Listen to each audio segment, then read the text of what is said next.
नमस्कार साथियों, NV Sanskrit classes में आपका हार्दिक स्वागत और हार्दिक अभिनंदन करती हूँ।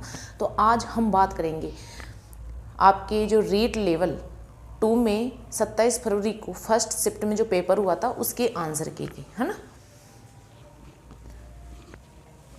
उसमें देखो कौन कौन से क्वेश्चन आए थे और इसका सही जवाब क्या है, इन सब की चर्चा हम इस क्लास में करने वाले हैं। अब देखो पहला क्वेश्चन है, क्वेश्चन का क्रम अलग अलग हो सकता है, वो आप देख लेना, ऊपर नीचे हो जाता है, ठीक है। कि शब्द में इक प्रत्यय का प्रयोग नहीं हुआ है, तो वहाँ 4 ऑप्शन है। तो उसमें से जो सटीक शब्द है इसमें इक प्रत्यय का प्रयोग नहीं हुआ है, सटीक शब्द में इसका राइट आंसर है सटीक। फिर अगला क्वेश्चन है, पुल्लिंग शब्द का प्रयोग हुआ है, तो उसमें 4 ऑप्शन है, तो उसका राइट आंसर होगा पूंजीपतियों। पूंजीपतियों में पुल्लिंग शब्द का प्रयोग हुआ है।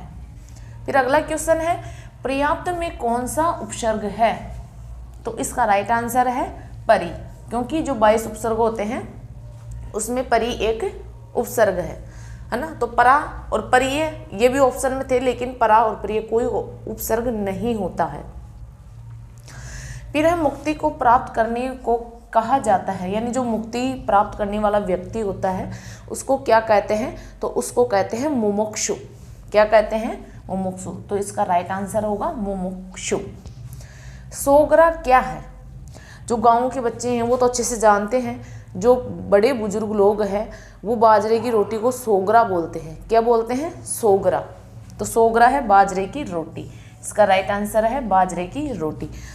चंद्र शब्द है, तत्सम है, तद्भव है, देसी है या विदेशी है, तो चंद्र शब्द है आपका तत्सम, इसका राइट आंसर है तत्सम, है ना। और मैं आशा करती हूँ कि आप सभी का ये अच्छा हुआ होगा पेपर, क्योंकि ज़्यादा हार्ड पेपर है ही नहीं, यानी आप 60% तो यहाँ हंसते हंसते ला सकते हो आराम से, बहुत ईजी पेपर था, है ना।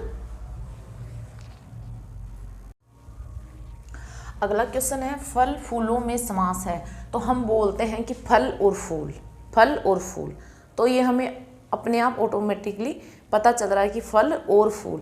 तो और का चिन्ह किस में लोप होता है?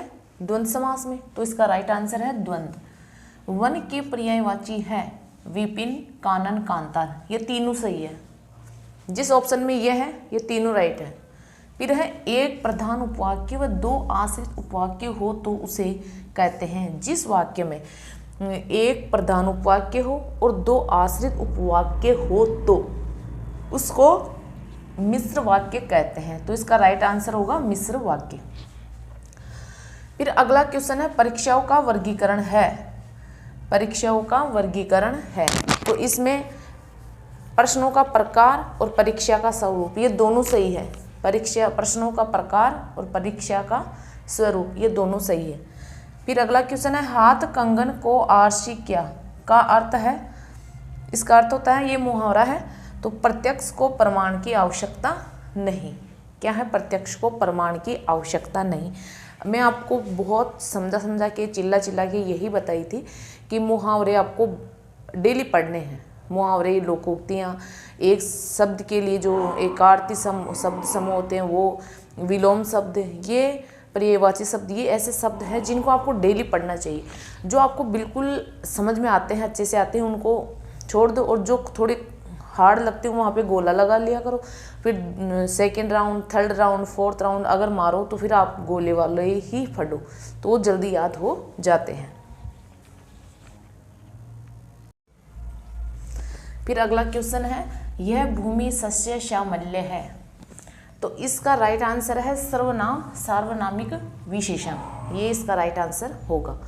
फिर है, वास्तविकता का पता चलना का अर्थ है, तो हमें किसी की वास्तविकता का पता चलता है तो हम क्या कहते हैं कि हाँ अब हमारी आंखें खुल गई कि हकीकत में ये व्यक्ति ऐसा है, तो इसका राइट आंसर है आंखें खुलना।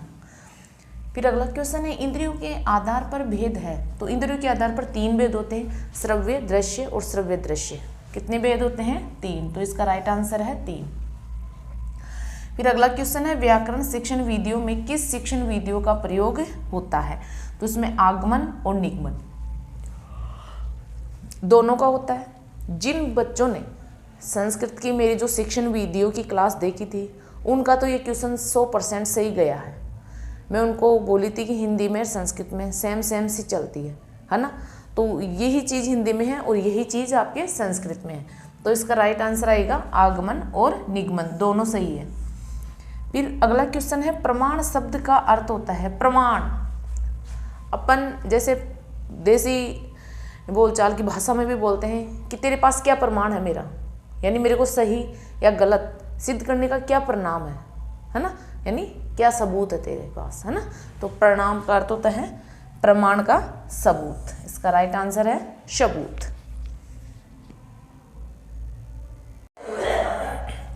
फिर अगला क्वेश्चन है, सगले शब्द का अर्थ है, सगले यानी गाँव में बोलते हैं कि सबड़ा ही आ जाओ, सगड़ा ही आ जाओ, है। जो गांव के बच्चे हैं तो उनको तो अच्छे से पता है कि सगले का या सबड़ा जाओ, है ना। ऐसे बोलते हैं कि सबड़ा ने जिम्बो, है ना, यानी सभी को, सर्वत्र या सभी। इसका राइट आंसर है। सह संबंध विधि की मूल अवधारणा है, इसका राइट आंसर है सीखने सिखाने की विधि। फिर अगला क्वेश्चन है, अनुकूल का विलोम है प्रतिकूल। देखो कितना इजी क्वेश्चन आया, छोटे बच्चों जैसा।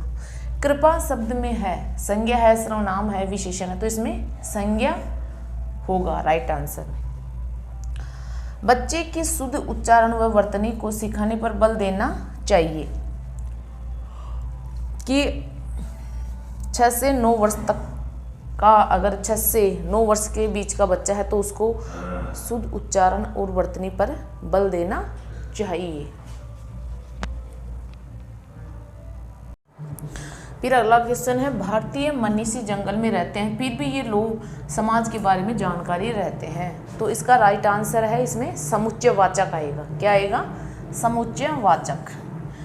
अगला क्वेश्चन है, उपभोक्तावादी संस्कृति सांगति संस्कृति का रूप है, इसमें काल है, तो इसमें है सामान्य वर्तमान काल। फिर अगला क्वेश्चन है, व्यक्ति को सामूहिक शिक्षण में सामंजस्य करता है वह बच्चों की क्रियाशीलता के लिए विधि है, तो इसमें देखो ये डाल्टन भी सही है और भाषा प्रयोगशाला भी, है ना, तो इसमें आपको बोनस अंक मिल सकता है। ये इसमें थोड़ा कंफ्यूज है इस सवाल में, है ना, क्वेश्चन में, तो इसमें आपका बोनस जा सकता है, क्योंकि किसी भी एग्जाम में एक दो क्वेश्चन तो बोनस जाते ही जाते हैं। तो आप मैच कर लेना इसको, कितने सही है कितने गलत है, कहाँ गलत है, क्यों गलत है, तो इसमें थोड़ा सुधार करना। और जिनकी 60% से ऊपर जा रही है, जिनको आस है कि हाँ मेरी क्लियर हो जाएगी, तो रीट मेंस की तैयारी कर सकते हैं। मैं आपको पहले भी बोली थी, अभी भी बोली हूँ कि संस्कृत के लिए आप, अब देख लो, आप संस्कृत के लिए संस्कृत में आपको टोटल संस्कृत मिलेगी। उसमें देख लो, संस्कृत के पेपर में NV संस्कृत क्लासेज, इस चैनल पर आप संस्कृत पढ़ सकते हो। आपको बहुत ही बेहतरीन तरीके की क्लासें मिलेगी, एक बार देखना, पढ़ना, समझना। यानी जो बिल्कुल मंदबुद्धि बालक है वो भी उन क्लासों को देखकर आसानी से सीख सकता है। पहले बहुत अच्छी शानदार तरीके से समझाया गया है वहाँ पे। और देख लो, संस्कृत में मैं जहाँ से मैं बताई थी शिक्षण वीडियो में से, और जो ग्रामर बताई थी उसमें से एक भी क्वेश्चन बाहर नहीं गया है, एक भी क्वेश्चन बाहर नहीं गया है। लेकिन पढ़ना आपको पड़ेगा, मेहनत आपको करनी पड़ेगी। मैं आपके लिए बढ़िया से बढ़िया कंटेंट ला सकती हूँ, है ना, और अभी प्रेरित कर सकती हूँ, मोटिवेट कर सकती हूँ, है ना। तो लेकिन पढ़ना तो आपको ही पड़ेगा।